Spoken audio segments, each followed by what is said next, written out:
Thank you very much, Mr. President. Ladies and gentlemen, good evening. Assalamu alaikum. Lovely to see you all here tonight.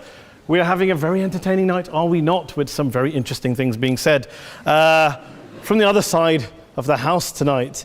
Let me begin by saying, as a Muslim, as a representative of Islam, I would consider myself an ambassador for Islam, a believer in Islam, a follower of Islam and its prophet. So in that capacity, let me begin by apologizing to Anne-Marie for the Bali bombings. I apologize for the role of my religion and me and my people, for the killing of Theo van Gogh, for 7/7. Yes, that was all of us. That was Islam, that was Muslims, that was the Quran. I mean, astonishing claims to make in the very first speech tonight, on a day like today, where the Conservative Prime Minister of the United Kingdom is having to come out and point out that these kind of views are anathema. And I believe you're trying to stand for the Labour Party to become an MP in Brighton. If you do, and you make these comments, I'm guessing you'll have the whip withdrawn from you, but then again, UKIP's on the rise, they'll take you, the BNP, they might have something to say about your views. This is what Mehdi Hassan always does. By the way, just on a factual point, since we heard a lot about the second speaker, about how backward we Muslims all are, on a factual point, you said that Islam was born in Saudi Arabia. Islam was born in 610 AD. Saudi Arabia was born in 1932 AD. So you were only 1,322 years off. Not bad? Not bad start there. Talking of maths, by the way, a man named Al-Khwarizmi was one of the greatest mathematicians of all time, a Muslim, worked in the golden age of Islam. He's the guy who came up with not just algebra, but algorithms. Without algorithms, you wouldn't have laptops. Without laptops, Daniel Johnson tonight wouldn't have been able to print out his speech in which he came to berate us Muslims for holding back the advance and intellectual achievements of the West, which all happened without any contribution from anyone else other than the Judeo-Christian people of Europe. In fact, Daniel David Levering, the author of the Pulitzer Prize-winning historian and author of The Golden Crucible, points out that there would be no Renaissance, there would be no Reformation in Europe without the role played by Ibn Sina and Ibn Rushd and some of the great Muslim theologians, philosophers, scientists in bringing Greek texts to Europe. As for this being our university, I will leave that to the imagination as to who is our and who is there. I studied here too. An astonishing set of speeches so far making this case tonight. A mixture of just cherry-picked quotes, facts and figures, self-serving, selective, a farrago of distortions, misrepresentations, misinterpretations, misquotations. Daniel talked about my article in the New Statesman, which got me a lot of flack, where I talked about the antisemitism that is prevalent in some parts of the Muslim community, which indeed it is. Of course, I didn't say in that piece that it was caused by the religion of Islam. In fact, modern antisemitism in the Middle East was imported from, finish the sentence, Judeo-Christian Europe, where I believe some certainly bad things happened to the Jewish people. In fact, Tom Friedman, Jewish-American columnist in the New York Times, told me in this very chamber last week that he believed, had Muslims been running Europe in the 1940s, 6 million extra Jews would still be alive today. So I'm not going to take lessons in anti-Semitism from someone who's here to defend the Judeo-Christian values of a continent that murdered 6 million Jews. Moving swiftly on. Yes. Absolutely. Well, I'm about to make that point. No, I'm about to make that point. You're right. I agree with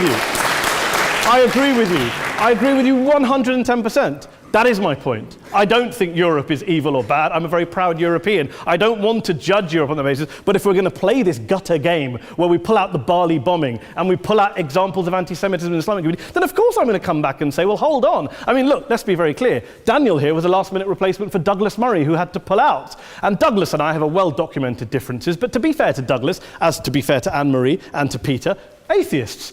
Atheists see all religions as evil, violent, threatening. What the problem I have with Daniel's speech is that Daniel comes here to run this robust defense of Christianity, forgetting that his fellow Christians, people who said they were acting in the name of Jesus, gave us the Crusades, the Spanish Inquisition, the anti-Jewish pogroms, European colonialism in Africa and Asia, the Lord's Resistance Army in Uganda, not to mention countless arson and bomb attacks on abortion clinics in the United States of America to this very day. I would like a little bit of humility from Daniel first before he begins lecturing other communities and other faiths on violence, terror, and intolerance. But, no thank you. Some water. But I would say this, to address the gentleman's very valid point here, I'm not going to play that game. I don't actually believe that Christianity is a religion of violence and hate because of what the LRA does in Uganda or what Crusaders did to Jews and Muslims in Jerusalem when they took back the city in the 12th or 13th or whatever century it was. I believe that Christianity, like Islam, like pretty much every mainstream religion, is based on love and compassion and faith. I do follow a religion in which 113 out of the 114 chapters of the Quran begins by introducing the God of Islam as a God of mercy and compassion. I would not have it any other way. I don't follow a religion which introduces my God to me as a God of war, as some kind of Greek God of wrath, as a God of hate and injustice. Not at all. As Adam pointed out, you go through the Quran and you see the mercy and the love and the justice. And yes, you have verses that refer to warfare and violence. Of course it does. This is not a motion about pacifism. I'm not here to argue that Islam is a pacifistic faith. It is not. Islam allows military action, violence in certain limited contexts. And yes, a minority of Muslims do take it out of that context. But is it religious? We talked about Woolwich. Daniel and Anne-Marie have suggested that it's definitely religion that's behind all of this. Well, actually, what I find so amusing tonight is we're having a debate about Islam, and the opposition tonight have come forward. We have a graduate in law, a graduate in modern history, a graduate in chemistry, and you know, I admire all of their intellects and their abilities, but we don't have anyone who's actually an expert on Islam, a scholar of Islam, a historian of Islam, a speaker of Arabic, even a terrorism expert or a security expert or a pollster, let alone to talk about what Muslims believe or think. Instead, we have people coming here, putting forward these views, putting forward these sweeping opinions. Listen to Professor Robert Pape of the University of Chicago, one of America's leading terrorism experts, who, unlike our esteemed opposition tonight, studied every single case of suicide terrorism between 1980 and 2005, 315 cases in total. And he concluded, and I quote, "There is little connection between suicide terrorism and Islamic fundamentalism or any of the world's religions. Rather, what nearly all suicide terrorist attacks have in common is a specific secular and strategic goal to compel modern democracies to withdraw military forces from territory that the terrorists consider to be their homeland." And the irony is, when we talk about terrorism, the irony is that the opposition and the Muslim terrorist types actually have one thing in common, because they both believe that Islam is a warlike, violent religion. They both agree on that. They have everything in common.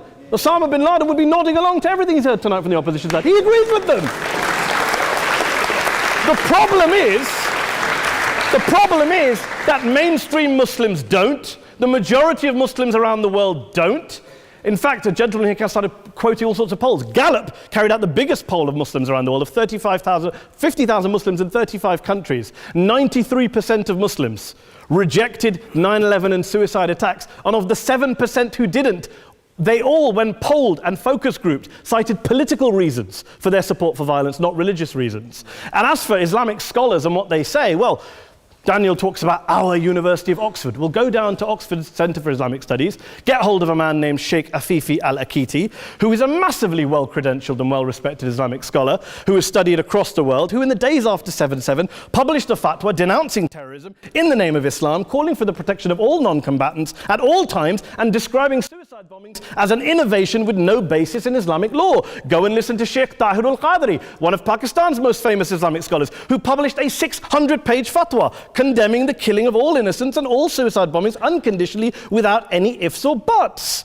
There's nothing new here. This is mainstream Islam, mainstream scholarship, which has said this for years. You don't go out and kill people willy-nilly in the high street or anywhere else, on a bus or a mall, based on verses of the Quran that you cherry-pick without any context, any understanding, any interpretation, or any commentary. I didn't say it doesn't happen at all. I never said it didn't happen. I don't blame Islam. Yes, it's a very good point. And a lot of us are campaigning against that. And we're campaigning against it in the name of Islam. We're campaigning against it in the name of various interpretations of Islam. Anne-Marie comes and scares us with her talk of Sharia law. I would like to see the book of Sharia law. It doesn't exist. People argue over what Sharia law is. And you empower the extremists by saying there is only one version. You empower them all. I don't believe you took any interruptions, Anne-Marie, so I think you should stay there for a moment. Several countries.